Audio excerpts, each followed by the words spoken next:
ॐ वंशीविभूषितकरान्नवनीरदाभात् पीताम्बरादरुणबिम्बफलाधरोष्ठात् पूर्णेन्दुसुन्दरमुखादरविन्दनेत्रात् कृष्णात् परं किमपि तत्त्वमहं न जाने।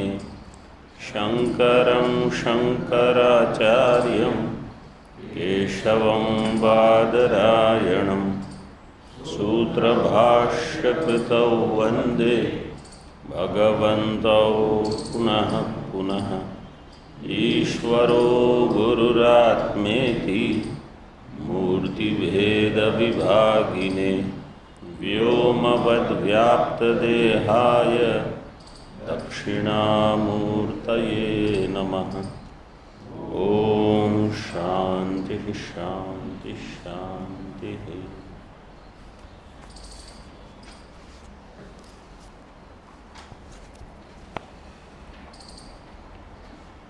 प्रथम श्लोक का पाठ करेंगे।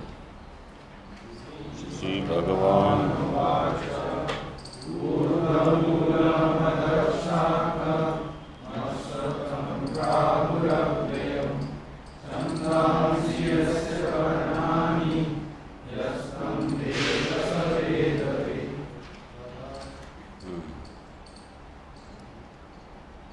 भाष्य में देखिए, अव्ययम संसार मायामयम अनादिकाल प्रवृत्तत्वात् सोयम संसार वृक्षो अव्ययो अनादि अनंत देहादि संतान आश्रयो ही सुप्रसिद्धस तम अव्ययम। यह संसार वृक्ष अनादि अनंत होने से अव्यय है। तस्यैव संसार वृक्षस्य इदम अन्यद विशेषणम्। अन्य विशेषण क्या है? छंदांसी अस्य पर्णानि। छंदांसी का अर्थ छादनात् ऋक् यजुः साम लक्षणानि। समास का विग्रह कैसे होगा इसमें?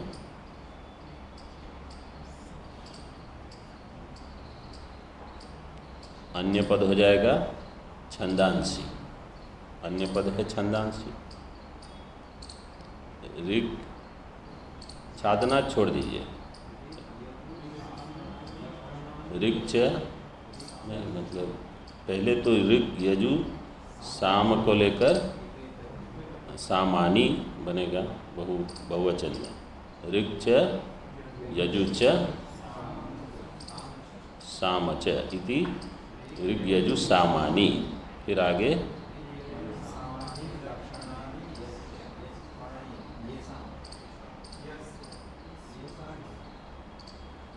छंदाना तानी छंदांसी।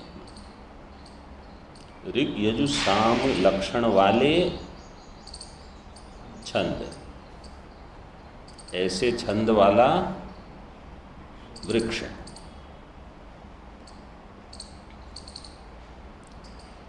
तो वेद के जो मंत्र हैं वो क्या करते हैं? यस्य संसार वृक्षस्य पर्णानि इव पर्णानि। जैसे वृक्ष में पर्ण होते हैं ऐसे ही यहाँ ये पर्ण यथा वृक्षस्य परिरक्षणार्थानि, वृक्ष का रक्षण करते हैं। वृक्ष को जो पोषण मिलता है वो पर्ण से मिलता है वास्तव में, क्योंकि पर्ण ही सब ग्रहण करते हैं। ये एक अर्थ है। टीका में देखिए, छादनम इसके दो अर्थ किए हैं, रक्षणम प्रावरणम वा। छादना छंद है ऐसे कहते हैं। तो छंद जो है वो वेद मंत्र रक्षण भी करते हैं और आवरण, जैसे किसी को ढक दिया, जैसे बर्तन में कुछ घट में रखा है तो उसको ढक देने से क्या होगा? उसका रक्षण होगा। उसमें जो निहित वस्तु है उसका रक्षण होगा। इसी प्रकार यहाँ वृक्ष के जो पर्ण हैं वो क्या करते हैं? उसका रक्षण करते हैं। और वृक्ष को ढक भी देते हैं। तो रक्षणम प्रावरणम वा कर्मकांडानि खलु आरोह अवरोह फलानि नानाविधार्थवाद युक्तानि संसार वृक्षम रक्षन्ति तन्निष्ठम दोषम च आवृण्वन्ति तेन तानि छन्दांसि पर्णानि इव भवन्ति इत्यर्थः। कर्मकांडानि, वेद के जो कर्मकांड का हिस्सा है उसी को यहाँ मुख्य लिया है। वास्तव में वेद में तो सभी आ जाएगा, लेकिन टीकाकार ने कर्मकांड को लिया है, जिसका फल कैसा है? आरोह अवरोह फलानि, मतलब उत्तम और कनिष्ठ दोनों प्रकार के फल होते हैं। उत्तम फल का अर्थ है ब्रह्मादि तक की प्राप्ति, और कनिष्ठ पशु आदि स्थावरांत की प्राप्ति। ये सभी कर्म फल इसी कर्म कांड से, विधि निषेधात्मक जो है धर्म, इसी से प्राप्त होते हैं। आरोह अवरोह फलानि नाना विधार्थवाद युक्तानि, नानाविध अर्थवाद युक्तानि, अनेक प्रकार के अर्थवाद वाक्य भी वेद में हैं।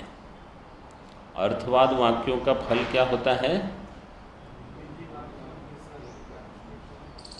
विधि वाक्यों के साथ एक वाक्यता बताते हैं। वो मीमांसा में सूत्र है, विधिनांतु एक वाक्यत्वात् स्तुत्यर्थेन विधिनाम स्युः। सुना है पहले? जैमिनी महर्षि जी का ये जब पूर्व पक्ष कहता है आम्नायस्य क्रियार्थत्वात् अनर्थक्य मतदर्थानाम तस्माद नित्यम, सिद्धांती जो कहते हैं, सिद्धांती मतलब पूर्व मीमांसक, पूर्व मीमांसक कहेंगे कि वेद जो है वो आम्नाय केवल क्रियार्थ है, केवल कर्म के लिए है, कोई ज्ञान वहाँ है नहीं। और जो वाक्य कर्म में प्रेरित नहीं करते, ये यहाँ का प्रसंग नहीं है, केवल प्रसंग वशात बता देते। जो वाक्य कर्म में प्रेरित नहीं करते वो अनर्थ है, जैसे ज्ञान के वाक्य, वेदांत के वाक्य। तो कोई एक एकदेशी वहाँ प्रश्न करेगा, अर्थवाद वाक्य जो हैं इनमें तो कोई विधि निषेध नहीं है, जैसे वज्रहस्त पुरंदर, इसमें क्या विधि है? सप्तद्वीपा वसुमती, इसमें कहाँ विधि है? तो ये भी वाक्य अनर्थ हो जाएंगे, तो आपका बहुत सारा वेद अनर्थ ही हो जाएगा। ये पूर्व मीमांसा में कोई पूर्व पक्ष होगा, ये वाक्य कहेगा आम्नायस्य क्रियार्थत्वात्, तो अनर्थक्यम अतदर्थानाम। उसके उत्तर में पूर्व मीमांसक कहेंगे कि ऐसे जो अर्थवाद आदि वाक्य हैं इनका विधि वाक्यों के साथ इनकी एक वाक्यता हो जाएगी। तो अर्थवाद वाक्य है वो इस प्रकार से प्रामाणिक हो जाएंगे, विधि वाक्यों के साथ एक वाक्य, विधि नाम तो एक वाक्यत्व। क्या करेंगे? वो स्तुति करेंगे अथवा निंदा करेंगे। बर्हिषि रजतम न देयम, तो वहाँ जो अग्नि का रुदन, उसकी पूरी कथा है, वो सब एक वाक्य में हो जाएगा उसका, निंदा अथवा स्तुति। तो नानाविध अर्थवाद युक्तानि, वो प्रेरित करेंगे हमको कोई काम्य कर्म करने के लिए अथवा उपासना करने के लिए, अथवा कुछ निषिद्ध वाक्य कर्म नहीं करने के लिए प्रेरित करेंगे। अर्थवाद युक्तानि संसार वृक्षम रक्षन्ति, इस प्रकार से संसार वृक्ष की ये रक्षा करेंगे वेद वाक्य। जैसे कोई हानि करना चाहता है तो ये मत करो, निषेध कर देंगे। वास्तव में धर्म का ठीक ठीक अनुष्ठान कोई करे तो ही ब्रह्म जिज्ञासा होगी। क्या है वो मंत्र बृहदारण्यक का? तमेतं वेदानुवचनेन ब्राह्मणाः विविदिशन्ति यज्ञेन दानेन तपसा अनाशकेन। तो वेदानुवचन ये सब तृतीया में है। वेदानुवचनेन यज्ञेन दानेन तपसा, ये करने से ही विविदिशा होगी। तो कोई बिना इनका अनुष्ठान किए अकस्मात ब्रह्म जिज्ञासु नहीं होगा। और अगर इनका पुण्य परिपाक ठीक ठीक नहीं है तो ब्रह्म जिज्ञासा आरंभ होने के बाद भी इतने विघ्न रहेंगे कि उनको ये मार्ग छोड़ना पड़ेगा। क्योंकि इनका पुण्य इतना होना चाहिए कि आपको ब्रह्म की अवगति करवा दे, ब्रह्म का ज्ञान करवा दे, वहाँ तक ये पुण्य ले जाएंगे। अगर इतने पुण्य का परिपाक नहीं, बहुत कितने साधक हम देखते ही हैं, मार्ग में आरंभ करते हैं, फिर कहीं कुछ छूट जाता है, कहीं कुछ। किसी के पास गुरु की उपलब्धि नहीं होती, किसी को शास्त्र प्राप्त नहीं होते, किसी के पास समय नहीं रहता। गुरु भी है, शास्त्र भी हैं, लेकिन वो व्यर्थ कहीं लगे हुए हैं। और किसी को फिर कुछ निजी आध्यात्मिक समस्याएं, मानसिक शारीरिक चलती रहती हैं। तो ये सभी होने पर इसका अर्थ ही क्या है कि आपके पुण्य कर्म कम हैं, बस। और क्या, और कोई हेतु नहीं दे सकते आप। तो इसलिए जो यहाँ कहा है संसार वृक्षम रक्षन्ति, वो किस प्रकार से कर्मकांड रक्षा करता है? सभी प्रकार से। और जिनके पुण्य कर्म है उनकी रक्षा करना, यही संसार की रक्षा हो जाती है। तन्निष्ठम दोषंच आवृण्वन्ति, और तन्निष्ठ जो दोष है संसार निष्ठ, उसको भी ढक देते हैं। जैसे पेड़ में कोई दोष है लेकिन इतने सारे पुष्प हैं तो दिखेगा ही नहीं कि पेड़ में कोई दोष है। ऐसे संसार में बहुत दोष हैं। वेद एकमात्र जो है इसको दोष को ढक देता है। आवृण्वन्ति, वृण्वन्ति वृवर्णे धातु से श्नु, हाँ, स्वादिभ्य श्नु, और उष्णुवो हो सार्वधातु के। मुख्य ये दो सूत्र। आवृण्वन्ति तेन तानि छंदांसी पर्णानि इव भवन्ति इत्यर्थ। इसलिए ये जो वेद मंत्र हैं पर्ण के जैसे हैं, पर्णानि इव भवन्ति इत्यर्थ। तदेव प्रपंचेति, उसी का प्रपंच विस्तार करके बताते हैं। यथा वृक्षस्य परिरक्षणार्थानि पर्णानि तथा वेदाः संसार वृक्ष परिरक्षणार्थाः धर्माधर्म तद्धेतु फल प्रकाशनार्थत्वात्।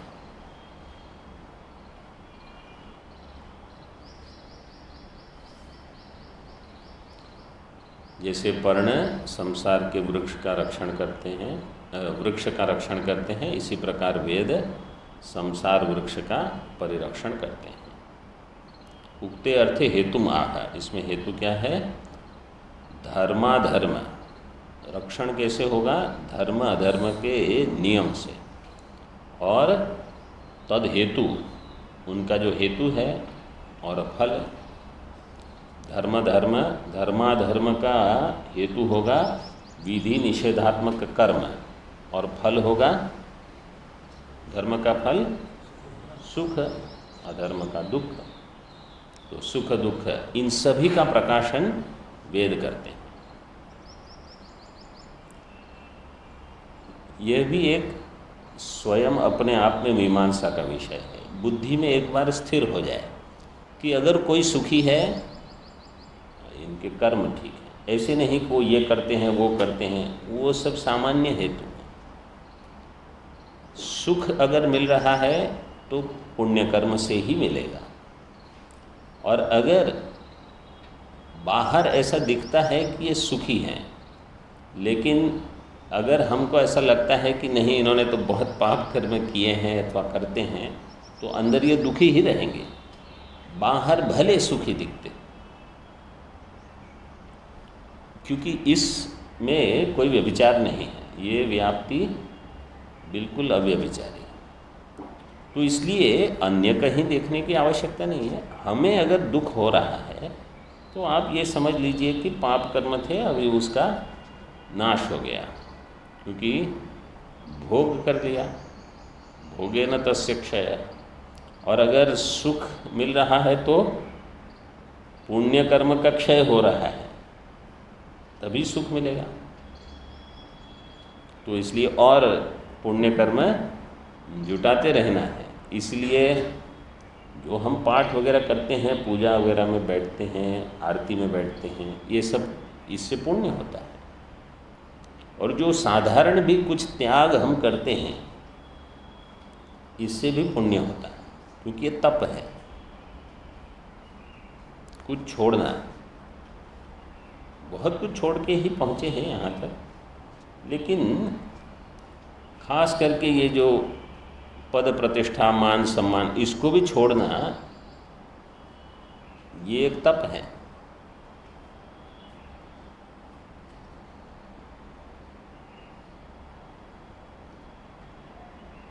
टीका में कर्मकांडानां वेदानां इति शेषः धर्माधर्म तद्हेतु फल प्रकाशनार्थत्वात् कर्मकांडानां वेदानां छंदांसी, इस प्रकार से यथा व्याख्यातम संसार वृक्षम समूलम यह तं वेद स वेदवित्। श्लोक में कहा है वेदवित्, भगवान भाष्यकार कहते हैं वेदार्थवित् इत्यर्थ है। यथा व्याख्यातम संसार वृक्षम, जैसे संसार वृक्ष की यहाँ व्याख्या हुई है, उसको कैसे जानना है? समूलम, मूल सहित। मूल क्या है इसका? ब्रह्म, परमात्मा। मूल सहित, मूल का अर्थ केवल, अभी वृक्ष की तो रूप कल्पना है, मूल का अर्थ यहाँ अधिष्ठान। जगत का जो अधिष्ठान है ब्रह्म, उस अधिष्ठान के बिना जगत नहीं रह सकता, जैसे मूल के बिना वृक्ष नहीं रह सकता। ये बुद्धि बनी रहे, संसार है तो यहाँ कुछ न कुछ अधिष्ठान होगा, जैसे वृक्ष है तो मूल होगा, ऐसे। तो समूलम यह वेद सह वेदवित् वेदार्थवित् इत्यर्थः। टीका कर्म ब्रह्माख्य सर्ववेदार्थस्य तत्रांतर्भावम् उपेत्य व्याचष्टे। कर्म ब्रह्माख्य सर्ववेदार्थस्य, समस्त वेदार्थ, समस्त वेद किसका व्याख्यान करते हैं? कर्म और ब्रह्म। पूर्व मीमांसा कर्म अथवा धर्म, कभी ऐसे कहते हैं, धर्म और ब्रह्म, क्योंकि धर्म जिज्ञासा और ब्रह्म जिज्ञासा इस प्रकार से विभाग करते हैं। यहाँ कर्म शब्द दे दिया। कर्म ब्रह्माख्य सर्व वेदार्थस्य तत्र अंतर्भावम उपेत्य, इसी में सबका अंतर्भाव हो जाता है। उपेत्य व्याचष्टे, इसका अर्थ ये है कि जो पर्ण संसार वृक्ष में है, उसमें उपनिषद मंत्र भी हैं। उपनिषद मंत्र भी इसकी रक्षा करते हैं, संसार वृक्ष की।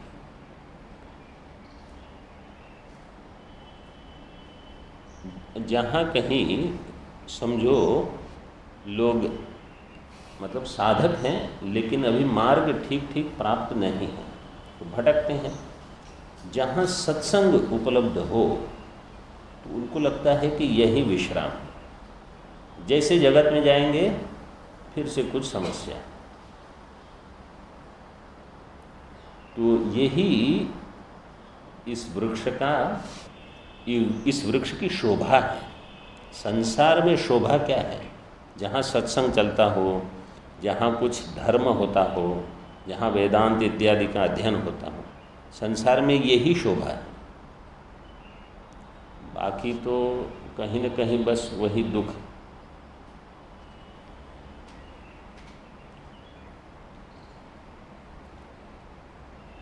टीका में अभी जो वाक्य है, आप बताइए क्या है इसका अर्थ। समूल संसार वृक्ष ज्ञाने मूलम हित्वा मूलमेव निष्कृष्य ज्ञातुम शक्यम इति तज्ज्ञानार्थम प्रयतितव्यम इति मत्वा तज्ज्ञान स्तुतिरत्र विवक्षिता इत्याह। केवल इतना वाक्य, समूल संसार वृक्ष ज्ञाने मूलम हित्वा मूलमेव निष्कृष्य ज्ञातुम शक्यम, इतना का अर्थ पहले।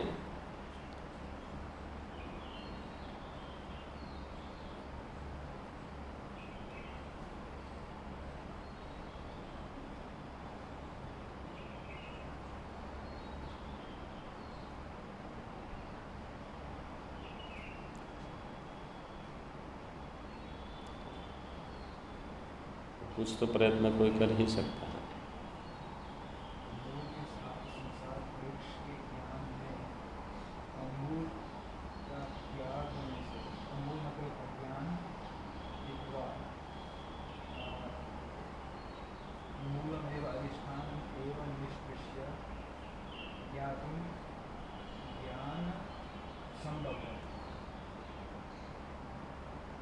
अमूलम का अर्थ आपने क्या किया?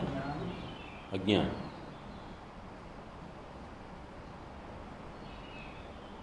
हाँ, और कोई?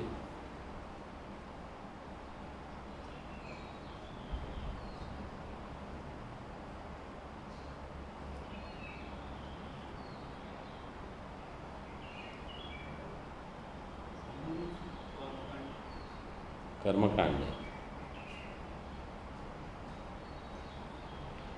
ठीक है। देखिए, समूल संसार वृक्ष, संसार वृक्ष मूल सहित, ये तो स्पष्ट है। समूल संसार वृक्ष तस्य ज्ञान है, उसका जब ज्ञान हो, क्योंकि ये बताया पहले, संसार वृक्षम समूलम यह तम वेद स वेदविद वेदार्थविद। तो संसार वृक्ष का मूल सहित ज्ञान हो। फिर अमूलम हित्वा, मूल क्या है इसमें? ब्रह्म, उसको ही वही रखेंगे, अज्ञान नहीं करेंगे यहाँ अर्थ, क्योंकि पहले से एक ही अर्थ बताया है। मूल का अर्थ है ब्रह्म। अमूलम वृक्षम हित्वा, मूल को छोड़कर बाकी जितना वृक्ष है उसको काट देंगे, उसका नाश करना है। तो क्या रह जाएगा? मूलम। मूलम एवं निष्कृष्य, उस मूल का निष्कर्ष करके ज्ञातुम शक्यम, इस प्रकार से, मतलब अधिष्ठान का ज्ञान हो और अध्यस्त जो है उसका निषेध हो।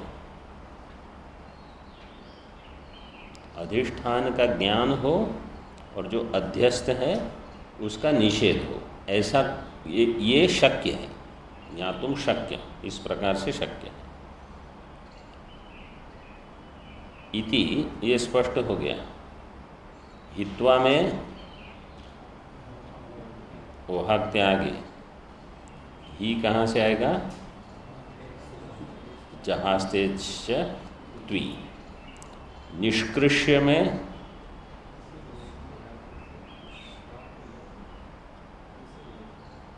तो आपको लेप हो जाए, निष्कृष्य। क्या? समूल संसार वृक्ष,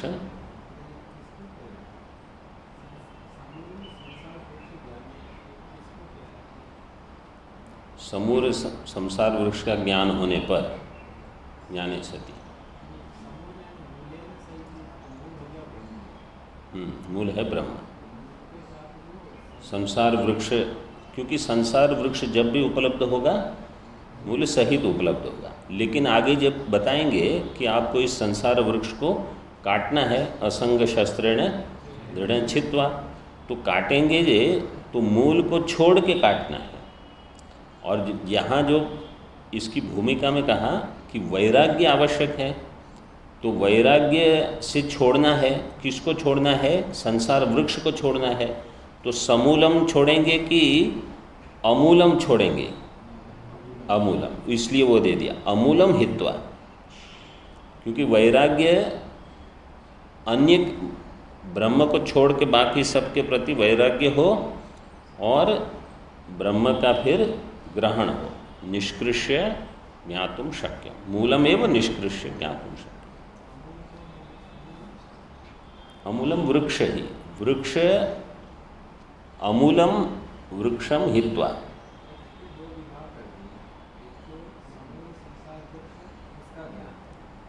समूल का ज्ञान, हाँ हाँ हाँ,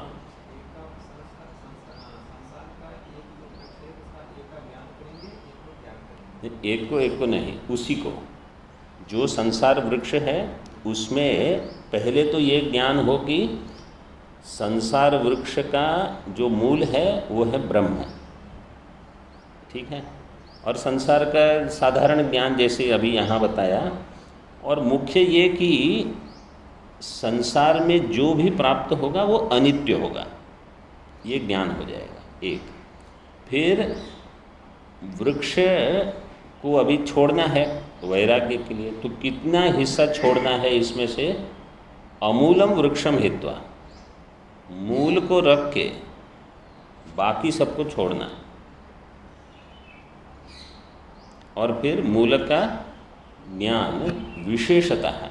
पहले केवल इतना ज्ञान, मतलब साधारणतः सभी ज्ञान एक साथ ही होगा, लेकिन आगे इसका ज्ञान कैसे होगा कि वह जो मूल है ब्रह्म वो मैं हूँ। पहले केवल ये ज्ञान होगा कि जगत का कोई मूल है, वो है ब्रह्म, लेकिन बाद में ये ज्ञान होगा कि तद अहम अस्मि, वो मैं हूँ। इस प्रकार से ये विशेष ज्ञान होगा। क्योंकि जब केवल समूल संसार वृक्ष का ज्ञान होगा तो तत्पदार्थ का ज्ञान हो जाएगा, लेकिन त्वम पदार्थ के साथ ऐक्य का ज्ञान नहीं होगा। तभी वो बाद में आपको, बाद में का अर्थ है अलग से आपको इसके लिए प्रयास करना है। ज्ञातुम शक्यम इति तद ज्ञानार्थम प्रयतितव्यम, इस ज्ञान के लिए प्रयत्न करना है। इति मत्वा तद ज्ञान स्तुति ही, उस ज्ञान की स्तुति बताते हैं। नहीं संसार वृक्षादस्मात् समूलात् ज्ञेयो अन्यो अणुमात्रोपि अवशिष्टो अस्ति, अतः सर्वज्ञः सयो वेदार्थवित् इति समूल वृक्ष ज्ञानम स्तौति। मूल सहित संसार वृक्ष से भिन्न कुछ नहीं है। संसार वृक्षात् अस्मात्, अस्मात् संसार वृक्षात् समूलात् अन्यः अणुमात्रोपि अवशिष्टो ज्ञेयो नहीं अस्ति। अन्वय कैसे होगा? अस्मात् संसार वृक्षात् समूलात् अन्यो अणुमात्रोपि अवशिष्टो ज्ञेयो नहीं अस्ति। मतलब संसार वृक्ष से अन्य, मूल सहित संसार वृक्ष से अन्य कुछ जानने के लिए है ही नहीं, सब इसमें आ गया। सब आ गया का अर्थ क्या है? समस्त प्रमाता, समस्त प्रमेय, सारे प्रमाण, समष्टि और व्यष्टि, सभी ये संसार में। तो जब प्रमाता प्रमाण प्रमेय सभी का निषेध व्यष्टि समष्टि दोनों स्तर पर हो जाए तो क्या रहेगा? अवशिष्ट केवल ब्रह्म। और जो इसको जानता है वो सर्वज्ञ हो गया। अतः सर्वज्ञ सयो वेदार्थवित् इति। समूल वृक्ष ज्ञान की स्तुति हो गई। ज्ञेय, ज्ञेयो कहा, ज्ञेय शब्द ज्ञा अवबोधने से अचोज यत् प्रत्यय करके फिर ईद्यति, ईद्यति से ज्ञेय और फिर सार्वधातु का अर्धधातु से ज्ञेय। श्लोक बोल लीजिए।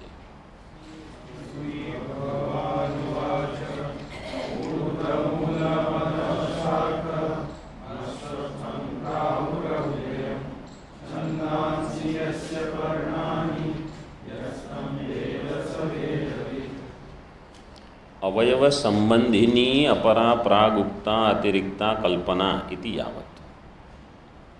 भाष्य में कहा तस्यैव संसार वृक्षस्य अपरा अवयव कल्पना उच्यते। इसी संसार वृक्ष की अन्य कल्पना, मतलब इसका विस्तार, संसार वृक्ष का विस्तार बताते हैं। क्या है वो? अवयव संबंधिनी अपरा प्राग उक्तात अतिरिक्ता, जो पूर्व श्लोक में बताई उससे अतिरिक्त कुछ अधिक कल्पना बताते हैं। पूर्व श्लोक में क्या क्या बता दिया? इसका मूल, इसकी शाखाएं, अवाक शाखा, अश्वत्थ है, सनातन है, छंद इसके पर्ण हैं, इसको जानने वाला वेदार्थविद हो जाए, ये सब बता दिया। अब और अतिरिक्त जो है वो बताते हैं।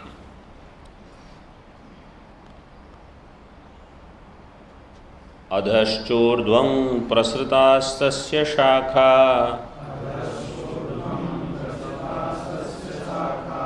गुण प्रवृद्धा विषय प्रवालाः अधश्च मूलान्यनुसन्ततानि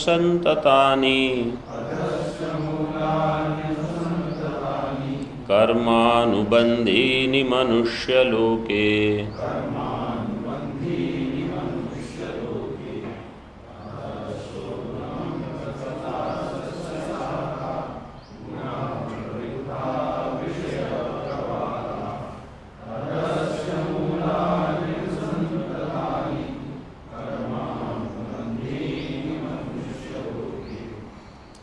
तस्य शाखा अधश्च ऊर्ध्वं प्रसृताः विषय प्रबालाः गुण प्रवृद्धाः।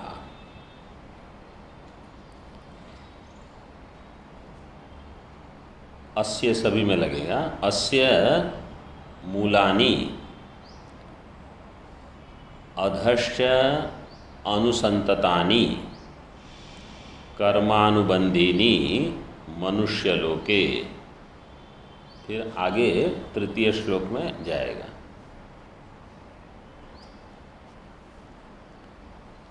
इसकी शाखाएं जो हैं अधश्च ऊर्ध्वं प्रसृताः, ऊपर नीचे सभी जगह फैली हुई हैं।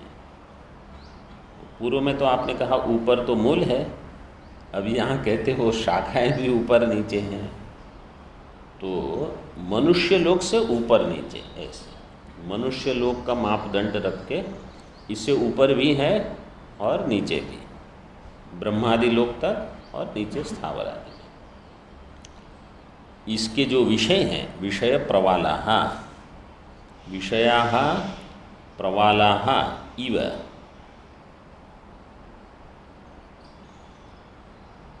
यासां शाखानां ताः विषय प्रवालाः। विषय शब्द शीय बंधने से बनेगा।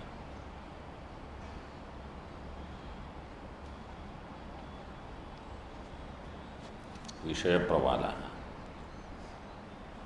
अधश्च मूलानि, इसके मूल कहाँ है? अधः, इसके नीचे। पहले जो मूल है वो विशेष है, बाकी जितने मूल हैं वो इस संसार वृक्ष को बनाए रखते हैं। इस प्रकार से अनित्य, जिसमें अनित्यत्व, जड़त्व, परिच्छिन्नत्व, दुखित्व ये सब चलता रहे, ये बाकी जितनी जड़ हैं वो ऐसी हैं। अनुसंततानि कर्मानुबंधिनी, अनु उपसर्ग पूर्वक सम उपसर्ग पूर्वक तनु विस्तारे धातु से संततानी।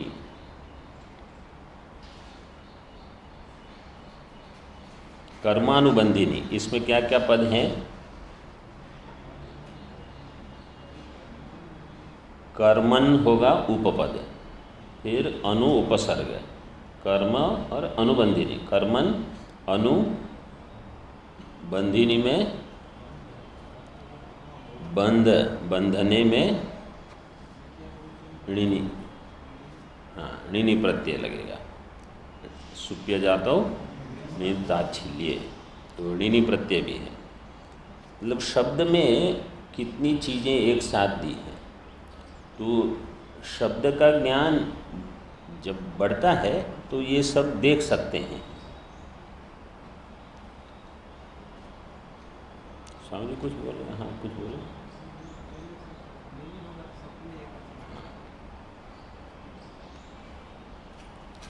मनुष्य लोके, मनुष्य लोके की भाष्य में दिया है मनुष्य लोक में कर्म का अधिकार है। जैसे कोई बता रहा था कि स्वर्ग में भी कुछ ऐसे पेड़ है जिससे यज्ञ होते हैं, आप बता रहे हैं? कल आया था? अच्छा हाँ हाँ हाँ हाँ। मतलब स्वर्ग में भी कुछ पेड़ है जहाँ, हाँ वहाँ भी कर्म करते हैं। छांदोग्य में भी कुछ ऐसा वर्णन होता है।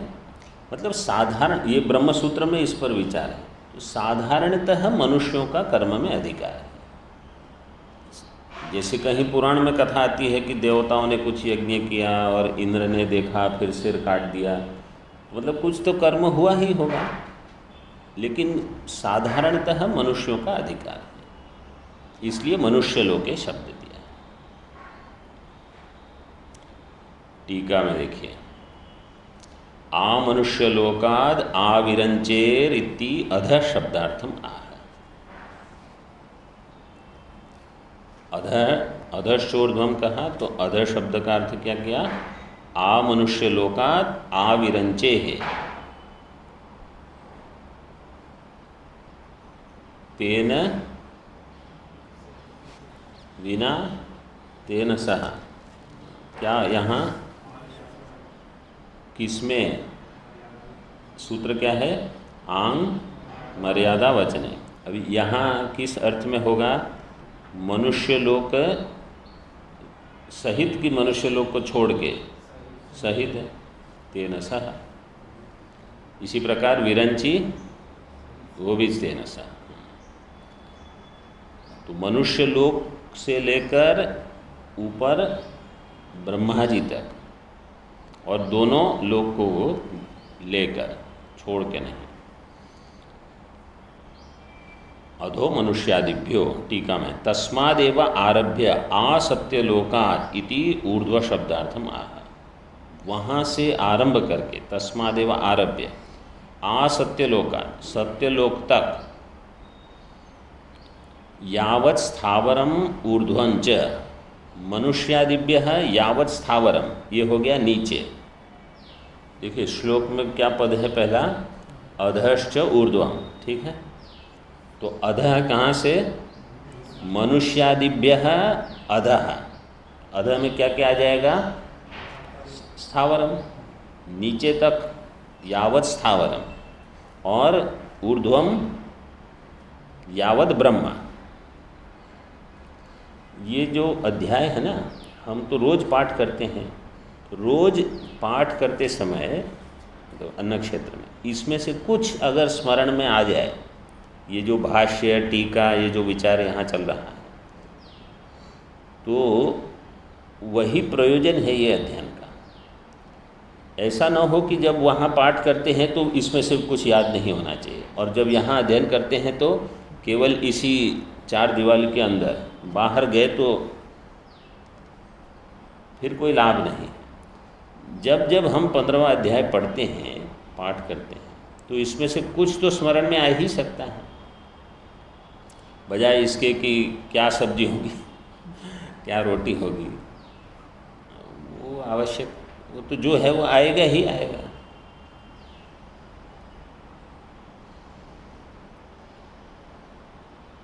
और जहाँ हम जिस समय पूरी गीता का पाठ करते हैं, पता नहीं आपका अनुभव है कि नहीं, लेकिन 15वां अध्याय पूरा होने पर भूख लगती है।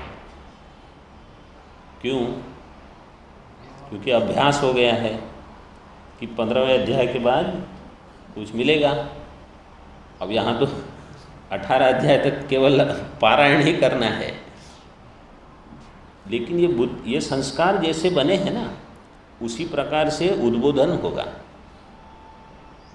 जैसे साधारण दृष्टांत क्या है, कोई समझो ध्यान में बैठता है, ध्यान में आंख बंद है, साधारणतः अगर प्रातः करते हो तो अंधकार भी होगा, कोई आवाज़ नहीं है, शब्द नहीं हो रहा है, तो मन को क्या अभ्यास है कि जब बत्तियां बुझी हुई हो, अंधकार हो और कोई शब्द न हो रहा हो, तो क्या करना है? सुषुप्ति में जाना। मन को ये अभ्यास दिया गया। तो जब ध्यान करने बैठते हैं तो आरंभ में क्या होगा, वो मन कहेगा वो समय हो गया, तो तुरंत ये हो जाएगा, क्योंकि ये अभ्यास से होता है ये सब। और जैसे हम मंदिर में पहुंचते हैं तो बात समझो, यहाँ कुछ बात करते करते सोचते, जैसे अंदर पहुँचे तो संस्कार है कि यहाँ बाकी सब छोड़ के आओ।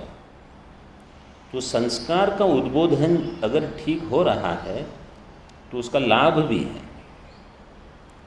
और वहाँ सतर्क भी रहना है। यावत् ब्रह्मा विश्वसृजो धर्म विश्वसृजः विश्वम सृजति इति विश्वसृज। तो ये ब्रह्मा मतलब जो वो भी एक जीव है, क्योंकि ये भी कर्म वृक्ष में ही है। इति एतदंतम यथा कर्म यथा श्रुतम, ये सभी मनुष्य लोक से लेकर नीचे स्थावर तक और ब्रह्मा तक यथा कर्म यथा श्रुतम योनिमन्ये प्रपद्यन्ते शरीरत्वाय देहिनः स्थाणुमन्येनुसम्यन्ति यथा कर्म यथा श्रुतम। तो देखो, सारी योनियों में जो भी जन्म है, कर्म और श्रुत का अर्थ है उपासना, इसके अनुसार होगा। शाखा शब्दार्थम दर्शयति। शाखा ज्ञान कर्म फलानि तस्य वृक्षस्य शाखा इव शाखा। ज्ञान का अर्थ क्या होगा? उपासना। उपासना और कर्म फल, उपासना कर्म फलानि तस्य वृक्षस्य शाखा इव शाखा। शाखा जैसी शाखाएं, प्रसृता प्रगता गुण प्रवृद्धा।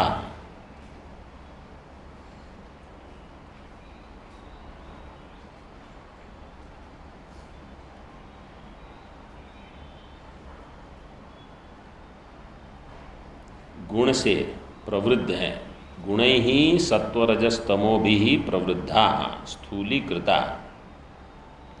ये जो वृक्ष की शाखाएं हैं, गुणों से ये मोटी हो गई हैं, स्थूल हो गई हैं, प्रवृद्ध हो गई हैं, गुणों के कारण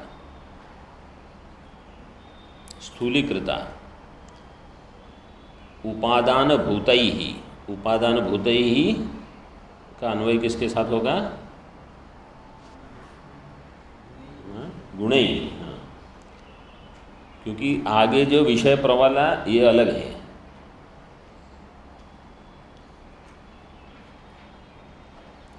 विषय प्रवाला, विषयाः शब्दादयः प्रवाला इव देहादि।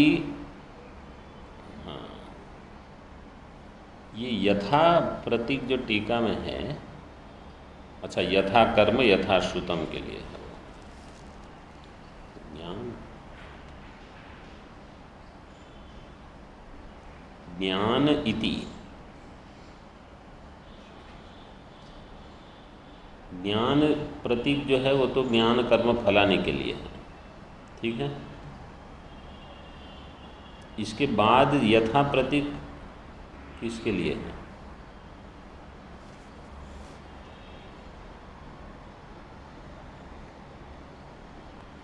अस्थिटिका में ऐसे है स्वामी जी? हाँ, ऐसे ही है।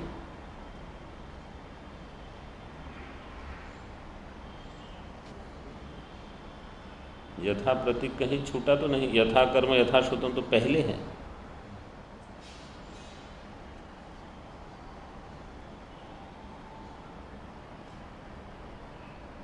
ठीक है, इसको कल देख के थोड़ा बता देंगे। आगे देखिए,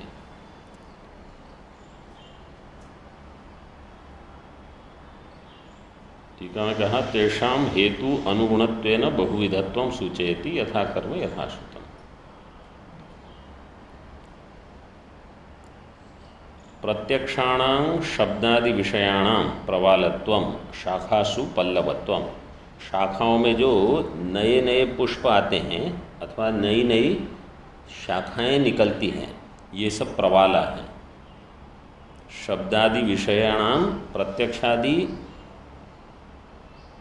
विषय अथवा प्रत्यक्षादि प्रमाण और उसके प्रमेय, ये सारे इस शाखा पल्लव के रूप में हैं। प्रवाला तेन विषय प्रवाला। देहादि कर्मफलेभ्यः शाखाभ्यो अंकुरीभवन्ति इव तेन विषय प्रवालाः शाखाः। अंकुरीभवन्ति एक कर दीजिए, जोड़ दीजिए उसमें। देहादि कर्मफलेभ्यः, देहादि से लेकर सारे जो कर्मफल हैं, देह भी कर्मफल है। शाखाभ्यः अंकुरीभवन्ति इव, ये शाखा है। प्रवाला तेन विषय प्रवाला शाखा।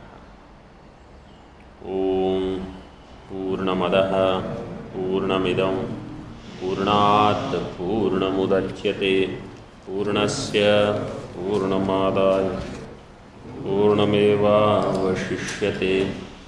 ओम शांति शांति शांति।